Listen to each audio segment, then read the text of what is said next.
Saya ng ating bansa, napatunayan mismo sa panulukan na ito na ang panalangin ay makapangyarihan. Na ang panalangin ay kayang panagutin ang mga nang-abuso sa kapangyarihan. Without transparency, there can be no trust. Yung kanyang blatant disregard for accountability demands swift and decisive action. Ang ating sigaw, impeach! Impeach! Sara Duterte. Kaparusahan para sa mga gumagamit ng pundo ng bayan sa maling paraan.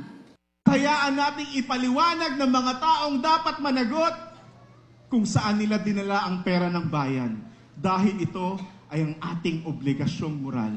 Ang impeachment ay isang obligasyong moral, kaya marami sa hanay ng simbahan ang kasama nyo ngayong hapon dahil naninindigan kami. Isa po ako sa nananawagan ng impeachment para kay Bibi Sara, para po sa aking mga anak.